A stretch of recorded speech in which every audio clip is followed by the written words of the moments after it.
പഴയ രക്ഷിതാക്കൾക്ക് കുട്ടികളുമായി വളരെ അടുത്ത ബന്ധമുണ്ടായിരുന്നു, ഒരുപാട് രക്ഷിതാക്കൾക്ക്. അങ്ങനെ ഒരു അടുത്ത ബന്ധം ഇന്നത്തെ ഡിജിറ്റൽ യുഗത്തിൽ, കാരണം രക്ഷിതാക്കൾക്ക് ഡിജിറ്റൽ യുഗത്തിനെ പറ്റി വലിയൊരു ധാരണയില്ല. കുട്ടികളാണെങ്കിൽ രക്ഷിതാക്കളുടെ ഫോൺ പോലും കറക്റ്റ് ചെയ്ത് കൊടുക്കുന്നത്, സെറ്റ് ചെയ്ത് കൊടുക്കുന്നത് വളരെ ചെറിയ കുട്ടികളാണെന്ന്. കുട്ടികളുമായിട്ട് എങ്ങനെയാണ് ഇത്രയും ജനറേഷൻ ഗ്യാപ്പ് വരുമ്പോൾ രക്ഷിതാക്കൾക്ക് എങ്ങനെ അടുക്കാൻ കഴിയും? കുട്ടികളുമായി രക്ഷിതാക്കൾക്ക് അടുക്കണമെങ്കിൽ എവിടേക്കാണോ നമുക്ക് അടുപ്പം വേണ്ടത് അതിലേക്ക് അടുക്കാനുള്ള തന്ത്രങ്ങൾ നമ്മൾ തന്നെ ആവിഷ്കരിക്കണം. അവിടെ ഞാൻ നിങ്ങളുമായി അടുക്കണമെങ്കിൽ ഞാൻ എന്താ ചെയ്യേണ്ടത് എന്ന പോലെ തന്നെയാണ് നമ്മളെ കുട്ടികളിലേക്ക് നമ്മൾ അടുക്കാൻ വേണ്ടി ശ്രമിക്കേണ്ടത്. ഒന്നാമത്തെ ഒരു കാര്യം എന്താ വെച്ചാൽ, കുട്ടികൾ ചെയ്യുന്ന എല്ലാ കാര്യങ്ങളെയും അംഗീകരിക്കാൻ മനസ്സ് വെക്കുക എന്നുള്ളതാണ് വളരെ പ്രധാനപ്പെട്ട കാര്യം. കുറ്റപ്പെടുത്താനും ഒറ്റപ്പെടുത്താനും തീരുമാനിച്ചാൽ അവർ നമ്മളിൽ നിന്നിങ്ങനെ അകന്നകന്ന് പോകും.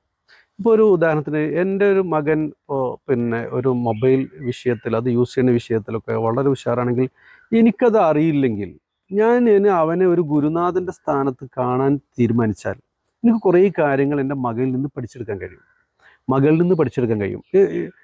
എന്തിലധികം ചിലപ്പോൾ 1-ാം ക്ലാസ്സിലൊരു കുട്ടിയെ നിന്ന് പോലും പഠിച്ചെടുക്കും. പക്ഷെ അത് നമ്മുടെ ഈഗോ മാറ്റി വെച്ച് അതിലേക്ക് ഇറങ്ങുകയാണെങ്കിൽ കുട്ടികൾ കുറേ കാര്യങ്ങൾ പറഞ്ഞുതരും.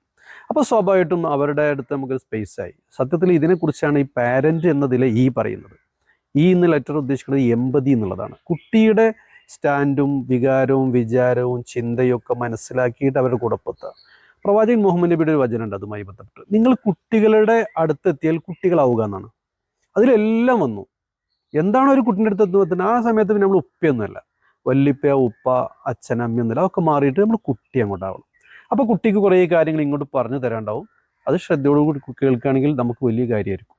ഇന്ന് എൻ്റെ 5-ാം ക്ലാസ്സിൽ പഠിക്കുന്ന കുട്ടി ഡിജിറ്റൽ മീഡിയയെക്കുറിച്ച് ക്ലാസ് എടുക്കുന്നു പറഞ്ഞാൽ ആരെങ്കിലും അവിടെ ഇരുന്ന് കേൾക്കും? ഇല്ല, കുട്ടിക്ക് അതിന് സമയം ഉണ്ടാവില്ല. അപ്പം നമ്മൾ അവരുടെ റൂമിലേക്ക് പോയി അവരെ കൂടെ ഇരുന്നിട്ട് നമ്മൾ പഠിക്കാൻ ശ്രമിച്ചാൽ കുറേ കാര്യങ്ങൾ നമുക്ക് മനസ്സിലാക്കാൻ കഴിയും. അവരുമായിട്ട് നമുക്ക് അടുക്കാനും സാധിക്കുന്നതാണ്.